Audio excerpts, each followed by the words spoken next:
The Arizona wind has a voice, and on some nights it speaks of the dead.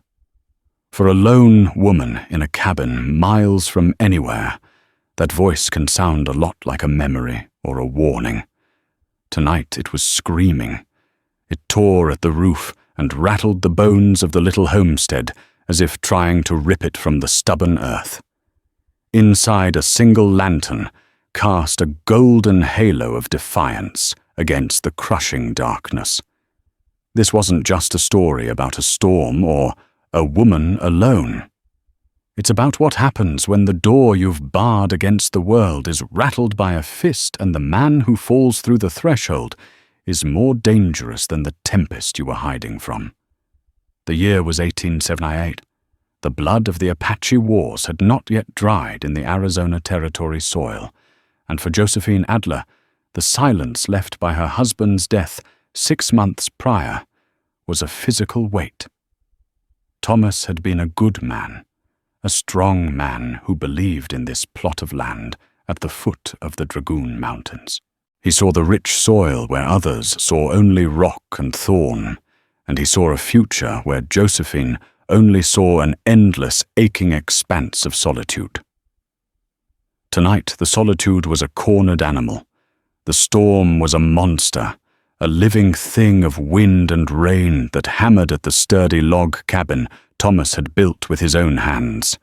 Every gust that shrieked down the chimney sounded like a soul in torment.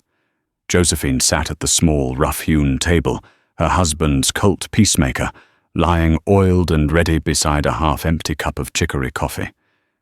She wasn't a fearful woman by nature, this land didn't allow for it, but she was a wary one. The world beyond her door was filled with men who saw a lone woman as an opportunity, an obstacle to be removed, or worse. She was tracing the grain of the wood with a fingertip when the sound came. It wasn't the wind. It was sharper, more deliberate. Thump, thump, thump. A fist against the heavy oak door. Josephine's heart seized in her chest. No one came out this far. Not in a storm like this. The nearest town, Purgatory Creek, was a half-day's ride, and its inhabitants were not prone to social calls. Her hand instinctively closed around the checkered grip of the Colt. She rose slowly, her chair scraping softly against the floorboards, a sound swallowed by the gale. "Who's out there?" She called, her voice tight but steady. A groan was the only answer, a low, guttural sound that was nearly lost to the wind. It was a sound of pure agony. She hesitated, her mind racing. It could be a trick. Jedediah Kane's men had been sniffing around her property for weeks, ever since Thomas died. Kane, a cattle baron, with a soul as barren as the alkali flats he ran his herds on, wanted her land. He claimed Thomas had owed him money, a lie as thin as a whisper, but a useful one. His foreman, a brute named Silas, had made it clear they wouldn't take no for an answer forever. Thump. This time it was weaker, followed by the slumping sound of a body sliding down the door. Josephine's pragmatism warred with her compassion. Leaving a man to die in this storm, trick or not, felt like a sin against the very grit that kept her alive. Thomas wouldn't have let a dog die out there. Taking a deep breath, she moved the lantern to a hook by the door, lifted the heavy bar, and cocked the Colt's hammer. The click was loud and definitive in the small cabin. She pulled the door inward just enough to see. He fell into the room a heap of wet buckskin and black hair, collapsing onto the floorboards in a pool of rainwater and mud. He wasn't one of Kane's men. He was an Apache. Her blood ran cold. The stories were everywhere, tales of raids and vengeance, whispered in the saloons and general stores. To the settlers, any Apache was a threat. He was tall and powerfully built, though his strength was clearly failing. His face, chiseled and fierce, even in its pallor, was streaked with rain and dirt. A dark, ugly stain was spreading across the left side of his deerskin shirt, just below the ribs. He pushed himself up onto one elbow, his black eyes finding hers. They were filled with a feverish intensity, but also a startling clarity. He didn't look at the gun in her hand, but directly at her, as if assessing her soul. For a moment, they just stared at each other, a tableau of the West's deepest conflicts framed in a doorway. A lone white woman and a wounded Apache warrior, the storm raging around them, the lantern light flickering over the lines of pain etched on his face. He tried to speak, but only a dry cough came out rattling in his chest. Josephine's heart hammered against her ribs. Every instinct screamed at her to slam the door to bar it and wait for morning. But the sight of the blood so dark and profuse and the raw humanity of his suffering overrode the fear. She lowered the gun just slightly. "You're bleeding bad." She stated the words, clipped and practical. He nodded, his gaze unwavering. He was dying, and they both knew it. Without thinking, she kicked the door shut against the storm, slid the bar back into place, and knelt beside him, the cold metal of the peacemaker forgotten on the table. The warrior was heavy, a dead weight of muscle and bone. Grunting with effort, Josephine managed to drag him closer to the hearth, where the embers of a dying fire still glowed. The smell of wet leather rain and blood filled the small cabin, a primal scent that spoke of violence and survival. She fetched her sewing basket, which doubled as her medical kit. Inside were clean rags, a bottle of carbolic acid, a needle and gut thread. Thomas had taught her how to stitch a wound both on cattle and on the men who sometimes got careless on the ranch. But this was different. "I need to get that shirt off," she said, more to herself than to him. He watched her with those unnervingly dark eyes as she took a knife and carefully cut the buckskin away from the wound. The sight beneath made her stomach clench. It was a bullet hole, ragged and angry. The bullet was still in there. It had gone in low on his side, and while it didn't look to have hit anything vital immediately, he was losing blood at a dangerous rate. "Hold still," she commanded, her voice regaining its authority. "This is going to hurt." He gave a slight, almost imperceptible nod, his jaw tight. She poured whiskey into a bowl, her last bottle reserved for nights when the grief was too much, and cleaned the wound as best she could. He didn't flinch, didn't make a sound, though she could see the cords in his neck stand out. His control was absolute, and in a way more frightening than any cry of pain would have been. Probing the wound with sterilized forceps was the worst part. Her hands, usually so steady when mending a fence or kneading dough, trembled slightly. Sweat beaded on her forehead. The man's breathing was shallow, his body tense as a drawn bowstring. Finally, she felt the forceps grasp the lump of lead. She pulled, and with a sickening squelch, the bullet came free. He let out a sharp hiss of breath through his teeth, the first sound of pain he'd allowed himself. She worked quickly, then packing the wound with a poultice of yarrow to staunch the bleeding and stitching the flesh together with neat, tight sutures. She bandaged him with strips torn from one of Thomas's old shirts. Throughout the ordeal, he never lost consciousness, his gaze tracking her every move. When she was finished, her hands were slick with his blood. She sat back on her heels, exhausted. The storm still howled outside, but inside a new, more intimate tension had settled. He finally spoke, his voice a low rasp. "My thanks." The words were clear, his English better than she'd expected. She just nodded, too tired to reply. She got him some water, which he drank thirstily, his eyes never leaving her face. The hours bled into one another. The storm began to subside, its fury replaced by a steady drumming rain. The fire was built back up, casting dancing shadows on the walls. She made a thin broth and helped him sit up enough to drink it. He was weak, but the fever in his eyes had begun to recede, replaced by a sharp, assessing intelligence. Finally, when the first hint of a grey, watery dawn threatened the eastern horizon, Josephine knew she had to sleep. She looked from the wounded man lying on a pallet of blankets by her fire to her own bed in the corner of the single-room cabin. Propriety and a deep instinctual need for a barrier made the decision for her. I'll be in the stable," she said, grabbing a spare blanket. "The roof leaks a little, but it's dry enough in the loft." She expected a nod of acceptance, perhaps even gratitude. Instead, his eyes hardened. He pushed himself up further, a movement that must have cost him dearly. No. The word was quiet, but it had the force of a blacksmith's hammer. Josephine stopped her hand on the door latch.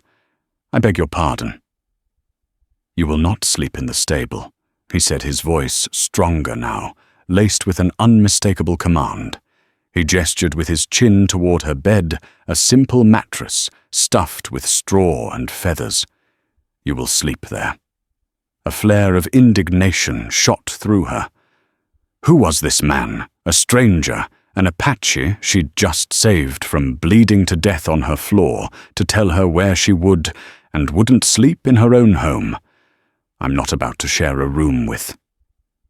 She trailed off, not wanting to say the words.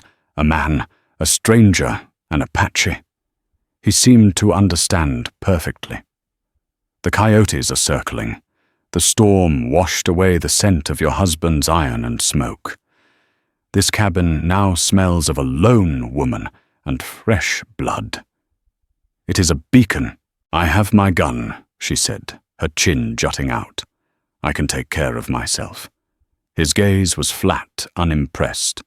You cannot hear a man approach in a dying wind. You cannot smell a rifle until the powder is lit. Your gun is useless if you are asleep in a barn while a knife is at your throat. He paused, letting the silence stretch.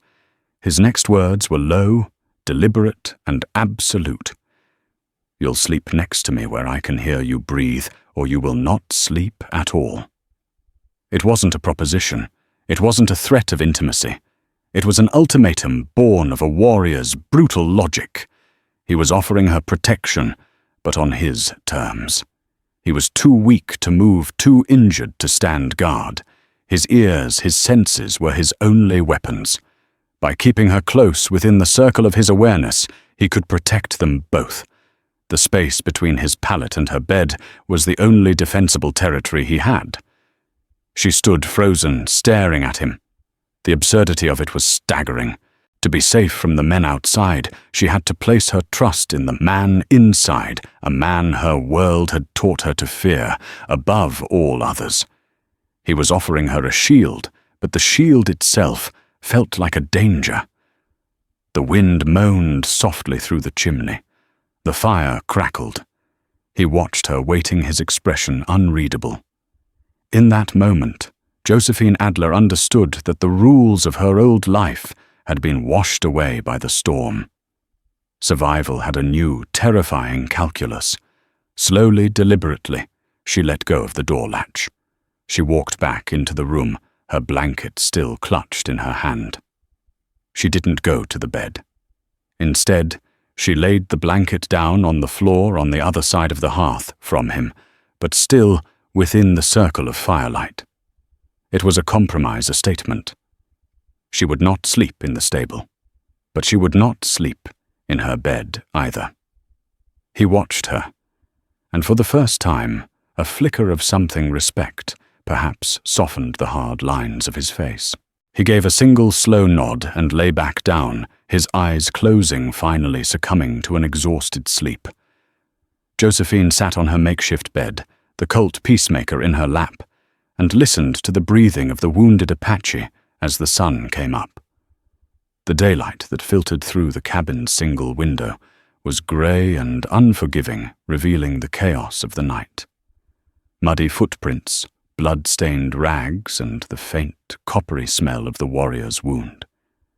Josephine felt a weariness deep in her bones, having spent the night in a state of hypervigilance, dozing in short, fitful bursts. The Apache slept. In slumber, the harsh lines of his face softened, revealing a man younger than she had first thought. But even in sleep, he seemed coiled a predator at rest. She learned his name was Dakota.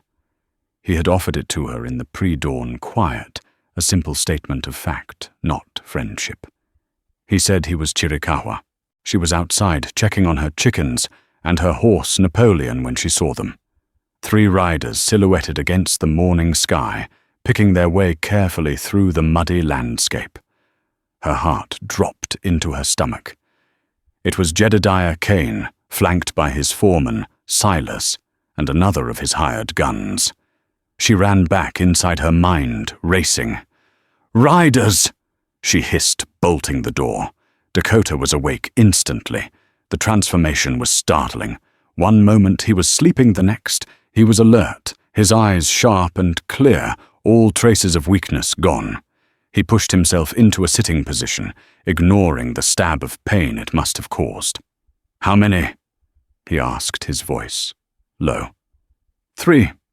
It's Kane." A look of understanding passed over Dakota's face. He knew the name. Kane's reputation for cruelty and greed was a poison that had seeped into every corner of the territory. "His men shot you, didn't they?" Josephine asked, already knowing the answer. Dakota nodded grimly. "They mistook me for a deer at dusk. Then they saw I was not.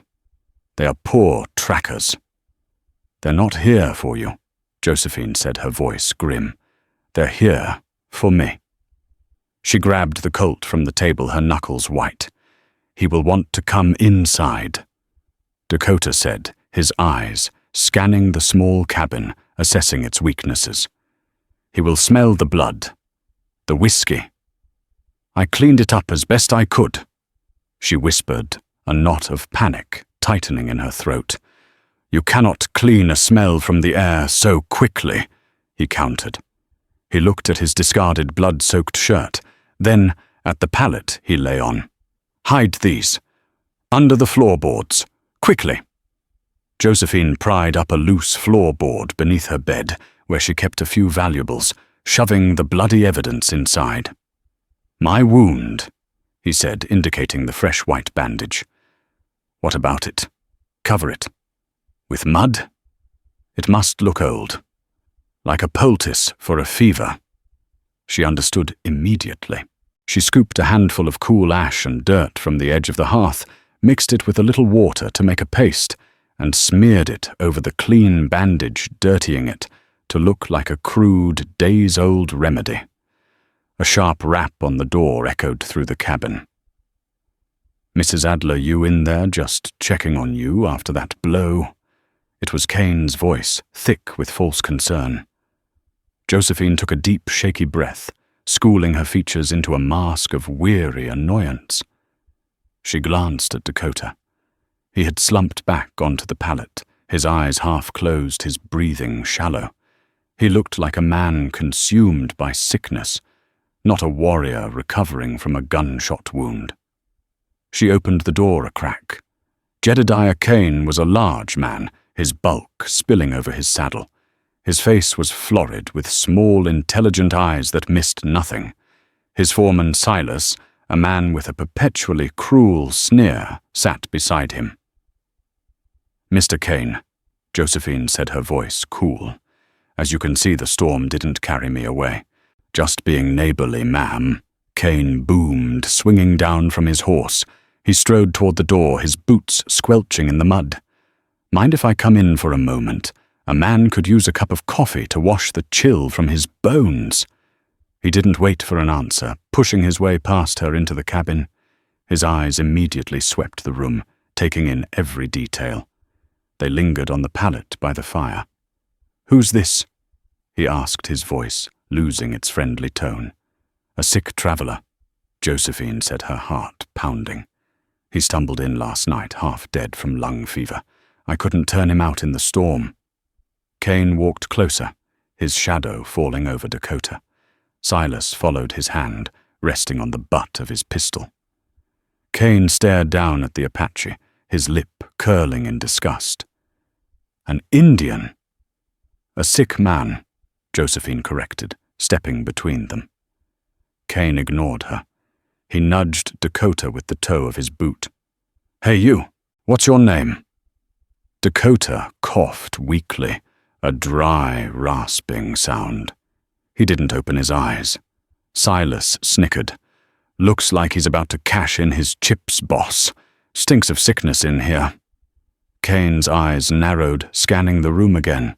They stopped on the table where the bottle of whiskey Josephine had used to clean the wound still sat. He picked it up. It was nearly empty. "Lung fever must be powerful, thirsty work," Kane said, his gaze flicking to Josephine. "You usually this generous with your whiskey to sick redskins. A fever needs to be burned out," Josephine said smoothly, her mind racing. "My grandmother's remedy." Kane grunted, seemingly accepting the answer, but his eyes were still sharp with suspicion. "We were tracking a buck yesterday evening over by the ridge. Took a shot at it, but it got away. Wounded, I expect. You haven't seen any sign of it, have you?" It was a test. Josephine felt Dakota tense behind her, a subtle shift of weight. "The only thing I've been concerned with is my roof staying on Mr. Kane," she said, her voice steady. "I have no time for tracking wounded animals." Kane stared at her for a long moment, his little eyes trying to pierce through her calm facade. She met his gaze without flinching. Her terror was a cold, hard stone in her gut, but she would not let him see it.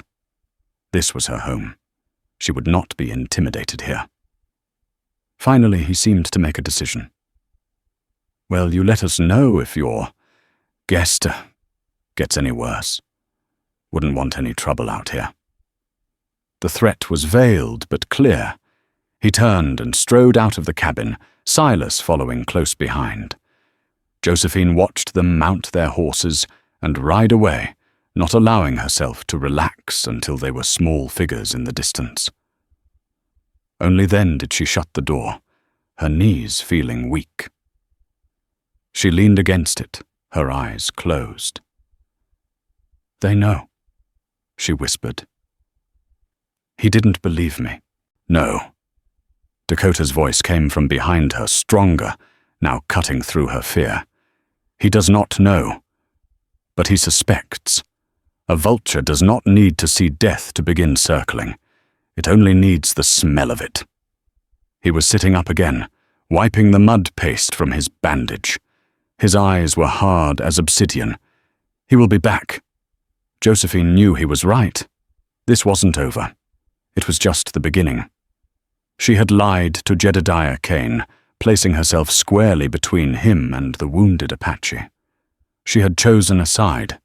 Now she would have to face the consequences.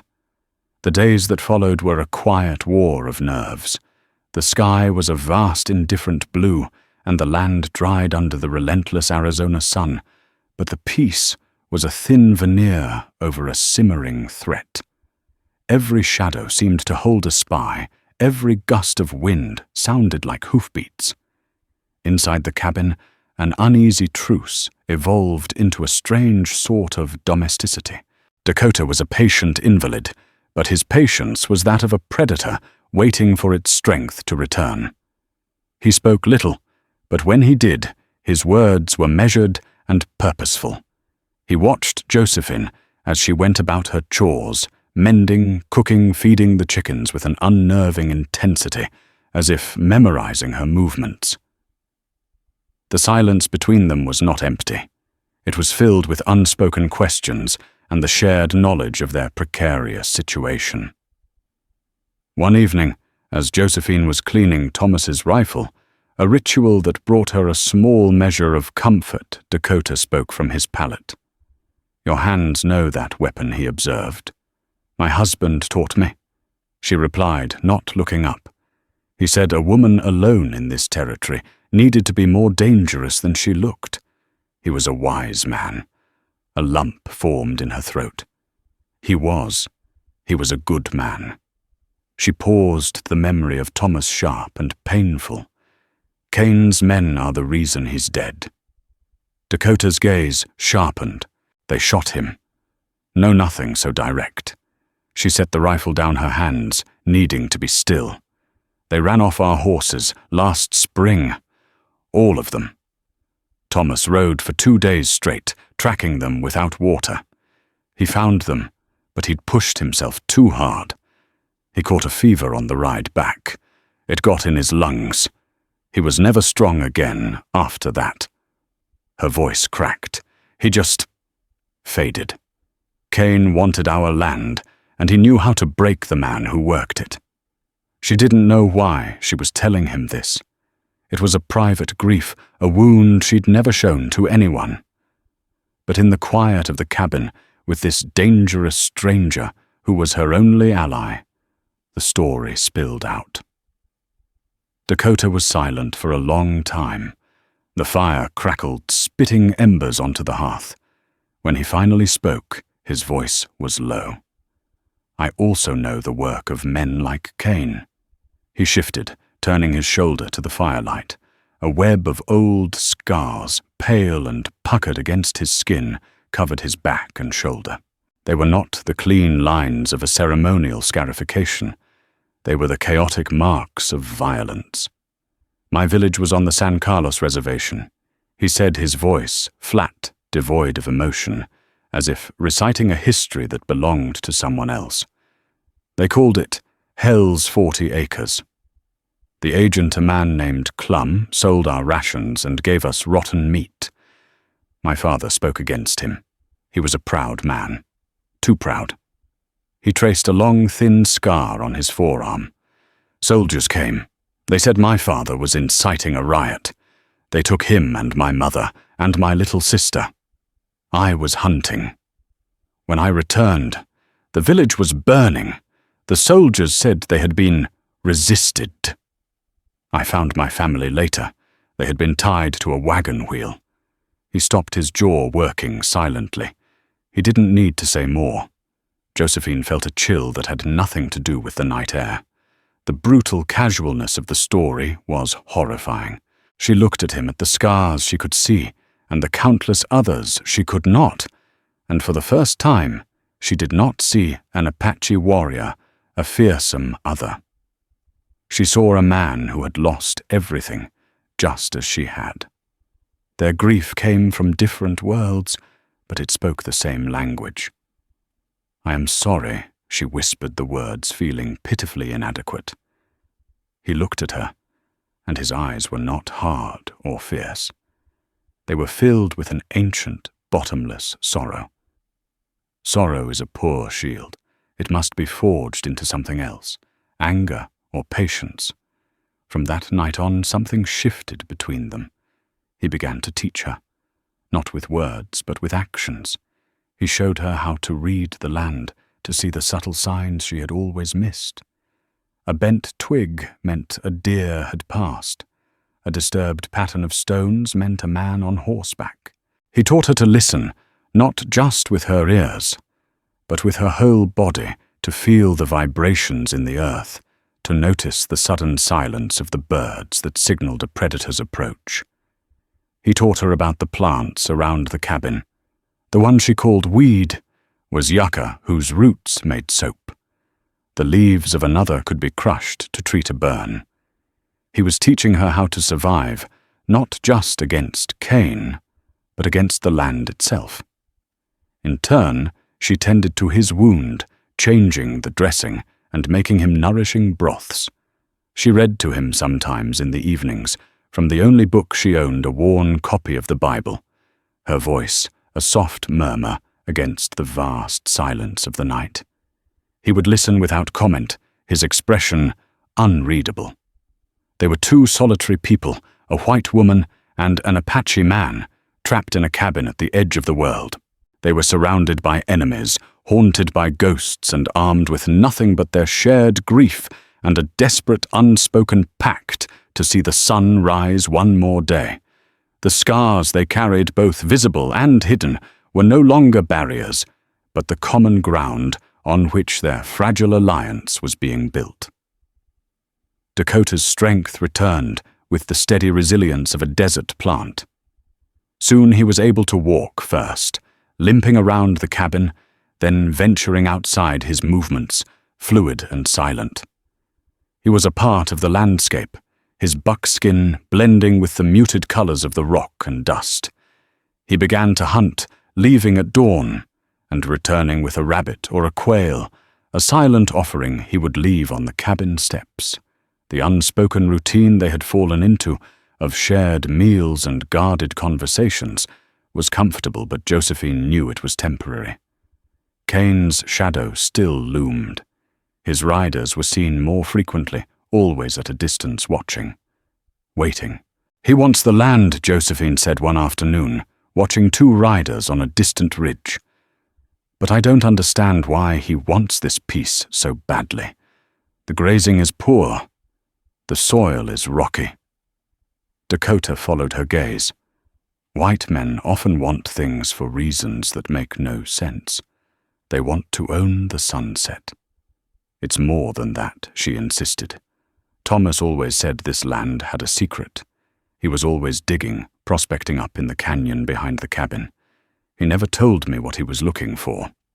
Dakota's interest was piqued. He looked toward the narrow, winding canyon that cut into the foothills of the Dragoons. "Show me." They walked together, Josephine leading the way up the familiar path Dakota, following with that unnervingly quiet tread of his. The canyon was a place of deep shadows and towering rock walls. It was cooler here, the air smelling of damp stone and pine. "He spent most of his time here," she said, gesturing to a small caved-in area that looked like a rudimentary mine entrance. He thought there might be silver. Dakota did not look at the mine. His attention was on the rock face beside it. He ran his hand over the stone, his brow furrowed in concentration.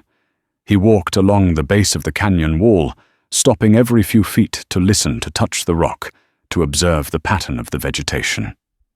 "Your husband was digging in the wrong place," he said finally.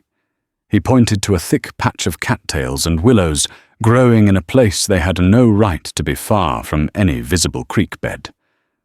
"Life does not lie. Where these grow, there is water. Not on the surface. Below." He led her to the spot. Pushing aside the brush, he began to clear away the loose rock and soil at the base of the cliff. Josephine watched, mystified, then joined in her curiosity, overriding her skepticism. They dug for nearly an hour, their hands raw, until Dakota's fingers hit something smooth and flat. It was a capstone, expertly fitted into the rock. With a shared effort, they pried it loose. A rush of cool, damp air breathed out from the darkness below. Dakota lit a piece of dry brush as a torch and lowered it into the opening. The torchlight flickered on the surface of a deep, clear pool of water. It wasn't a trickle or a muddy seep. It was a bona fide spring, a subterranean cistern hidden within the rock. Josephine stared, speechless. In a land where water was more precious than gold, this was a king's ransom. A hidden permanent water source like this could sustain a herd of 1,000 cattle through the driest season. It could turn this dusty homestead into the heart of a cattle empire. This is the secret, she breathed, the realization dawning on her. This is what Cain wants. He must have found out somehow. A man like Cain does not find things by accident. Dakota said, his voice grim. Someone told him. Perhaps the same man who sold your husband the land. The pieces clicked into place. They had been set up from the start. Thomas had been sold a dream, while Cain was just waiting for him to die so he could swoop in and take the prize. The thought filled Josephine with a cold, hard rage. This wasn't just land anymore. It was Thomas's legacy. It was her future. And Cain was trying to steal it with threats and murder. "He can't have it," she said, her voice low and fierce. "I will burn it to the ground before I let him have it." Dakota looked from the spring to her face, which was set with a grim determination he recognized. He saw the grief in her finally forging itself into a weapon, just as his had. "Then we must prepare," he said. "He will not wait much longer.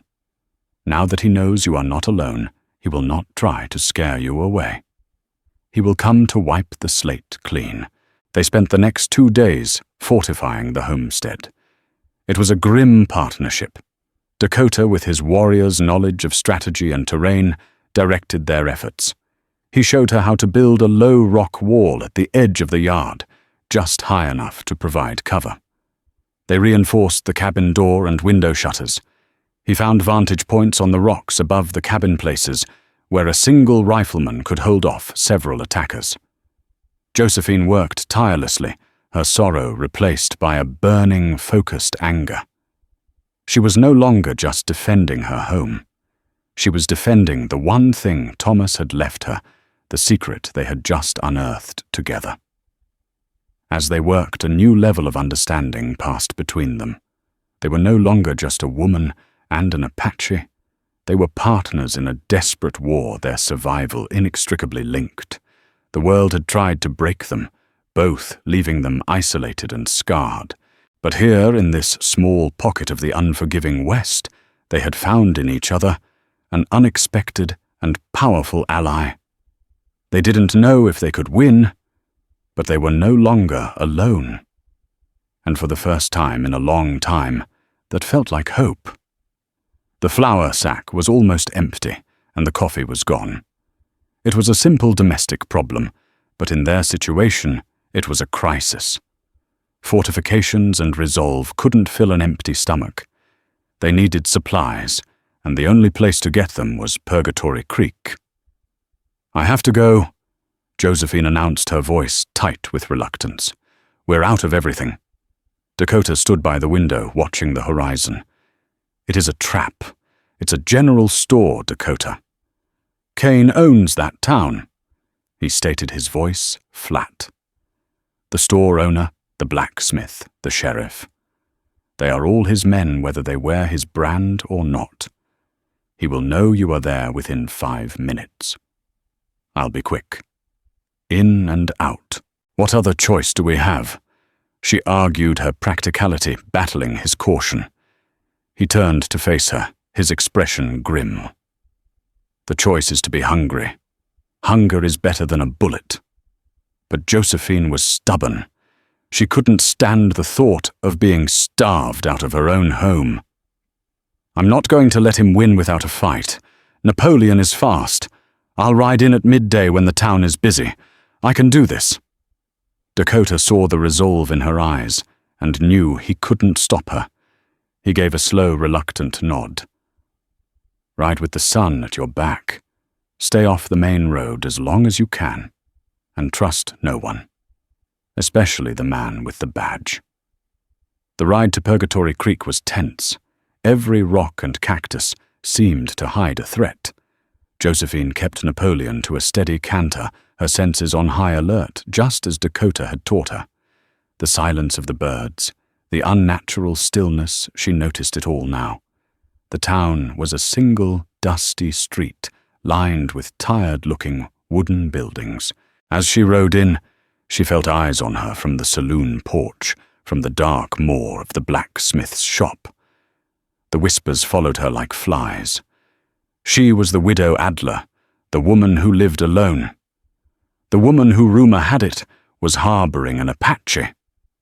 Inside the general store, the air grew thick with hostility. The proprietor, a man named Henderson, who had always been kind to her, and Thomas barely met her eyes. He filled her order with a sullen slowness, his hands fumbling with the sacks of flour and beans.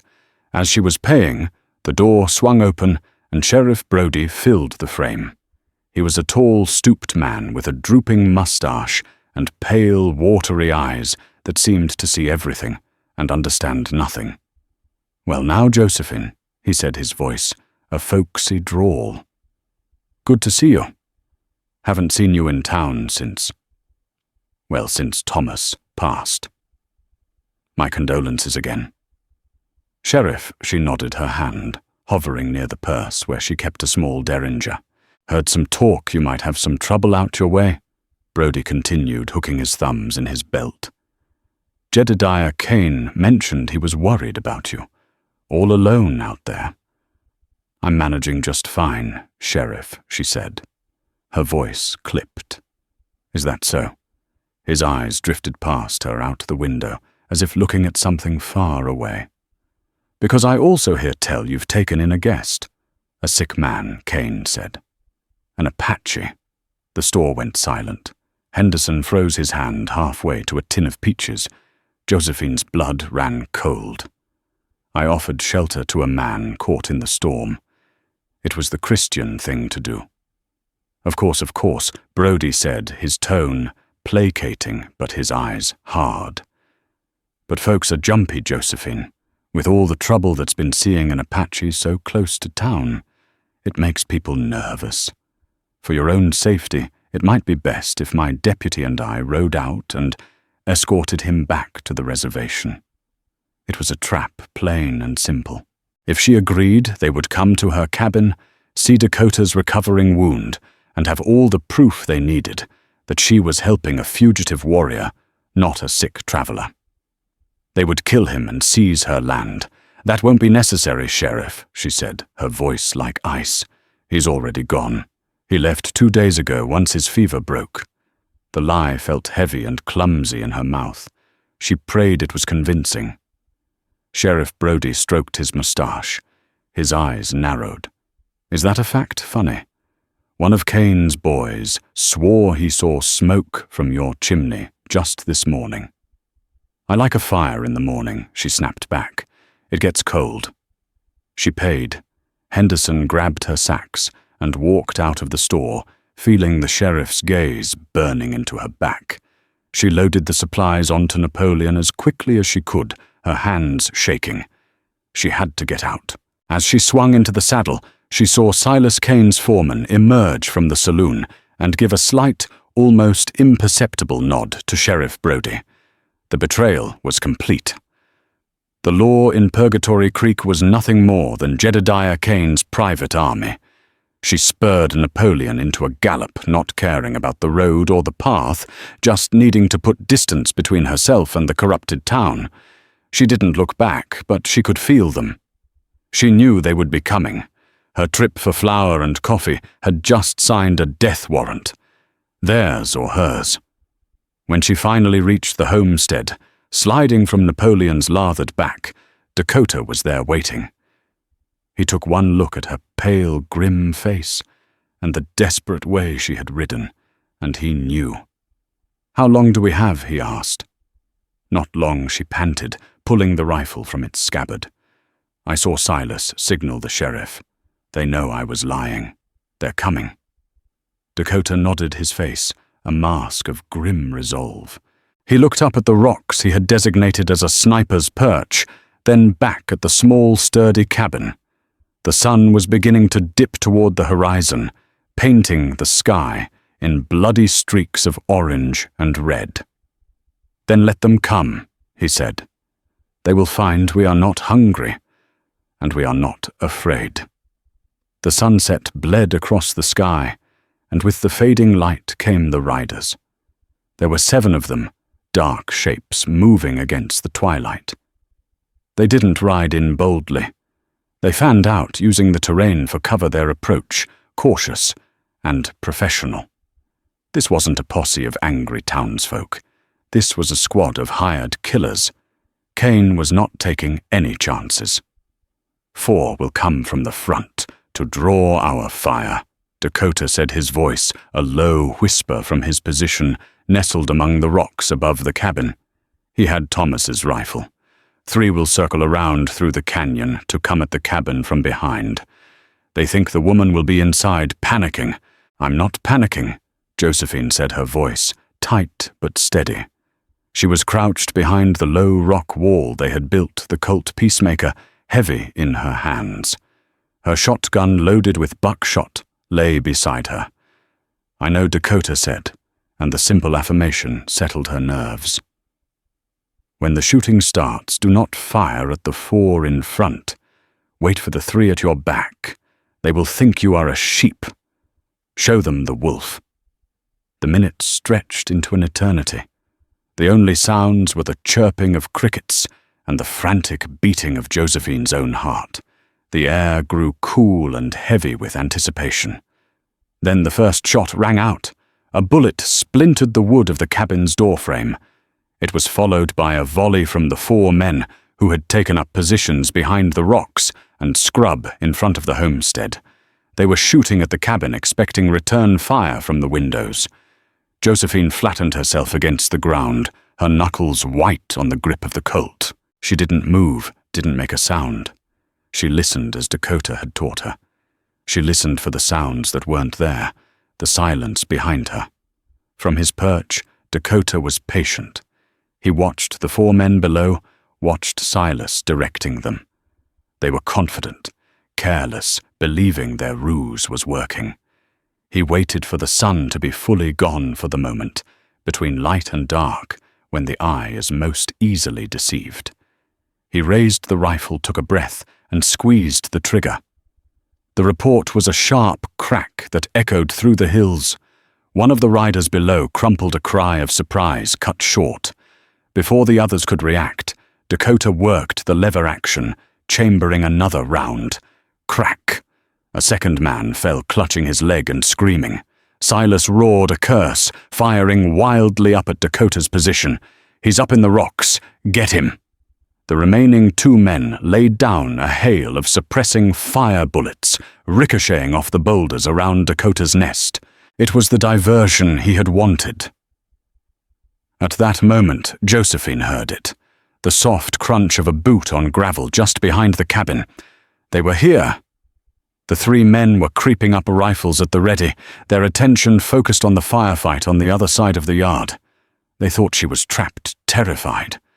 She rose from behind the wall like a phantom.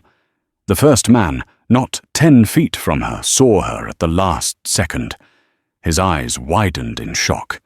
He didn't even have time to raise his rifle before Josephine fired the shotgun. The blast was deafening in the enclosed space, and the man was thrown backward, as if hit by a physical blow. The other 2 spun around, surprised and disoriented. Josephine dropped the shotgun and brought the peacemaker up, firing twice in quick succession. Her hands were steady, her aim true. Thomas had made her practice until she could hit a tin can at 30 paces without thinking.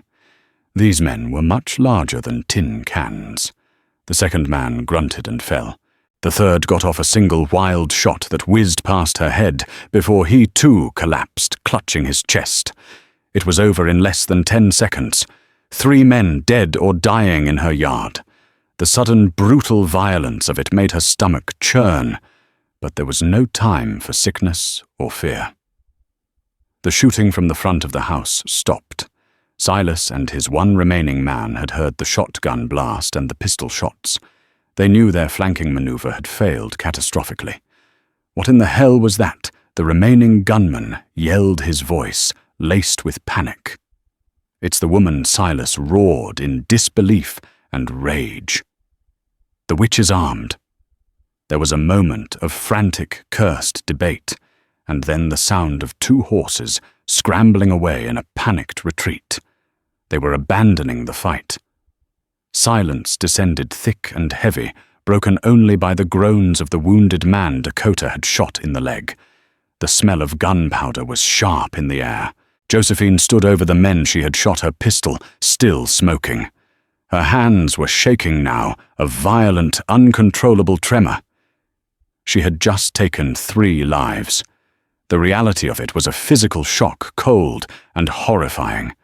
But beneath the shock was a hard, diamond-bright core of satisfaction. They had come to kill her, to take her home. And she had won.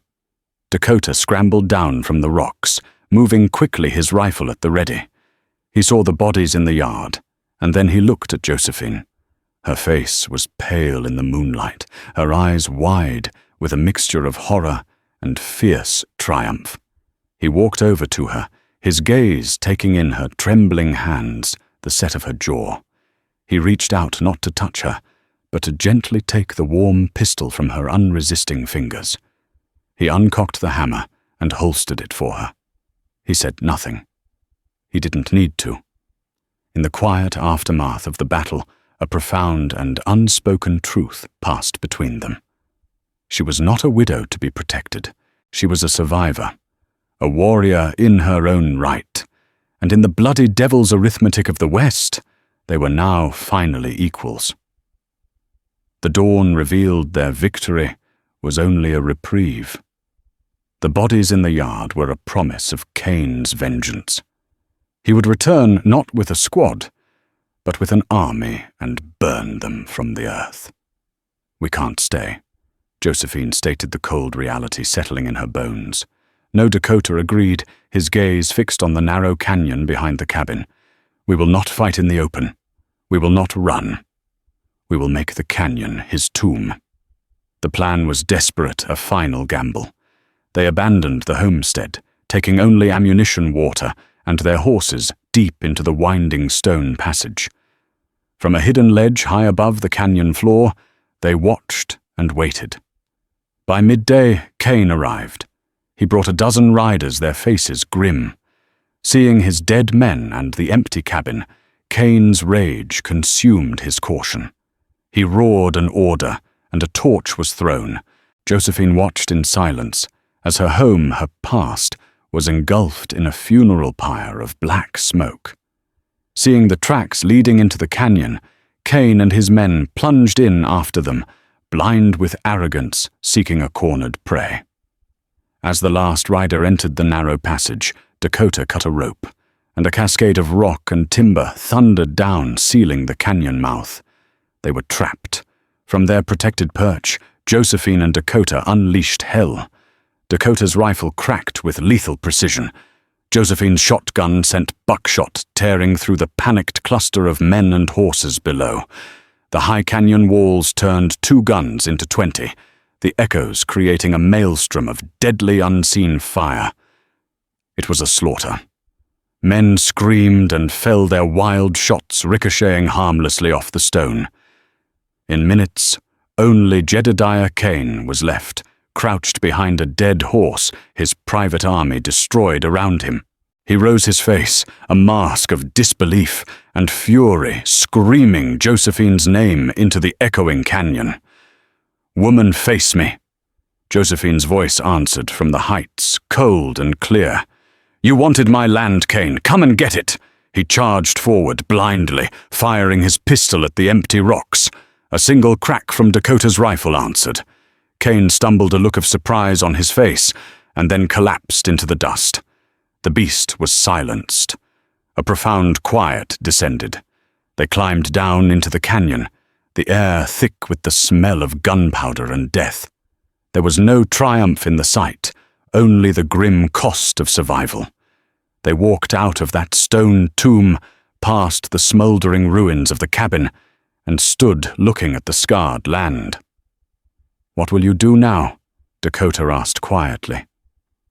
Josephine looked at the black ruin, but her gaze was fixed on the horizon beyond. "I will rebuild," she said, her voice filled with a certainty that surprised even her. "The spring is still there. The land is mine." She turned to him. "And you?" He looked to the Dragoon Mountains, a silhouette of longing against the sky. "My people are scattered. I will try to find them." Their paths, joined by violence, had now reached their end. He mounted his pony, his face unreadable but his eyes filled with a deep respect. "Josephine Adler," he said the name, a benediction. "You are a woman of great spirit. Do not let this land break it." "Dakota," she replied softly. "May you find your peace." With a final nod, he turned and rode east, a lone figure, merging with the vast landscape. Josephine watched him go, then turned to face the ashes of her past, ready to build a future upon them. And so Josephine Adler remained. She rebuilt her home, not as the cabin it was, but as a ranch house, stronger and more defiant than before. The spring, her secret well of life, allowed her to build a future her husband had only dreamed of. She never became famous, her name never written into the official histories of the territory.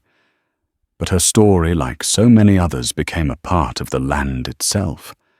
A tale whispered on the wind, a testament to the fact that true strength isn't about the battles you win, but the resilience to stand on the ashes of your old life and have the courage to build anew. Hers is a story of how the most unlikely alliances are forged in the hottest fires, and how even in the most brutal of times, the human spirit, when pushed, will not only survive, it will prevail. If this story of grit survival and the untold heroes of the West resonated with you, please take a moment to hit that like button. Share it with someone who appreciates a tale that goes beyond the simple legends. And most importantly, subscribe to our channel for more stories like this, real, raw, and unforgettable tales from the heart of history. Let us know in the comments which part of Josephine's journey moved you the most. Thank you for listening.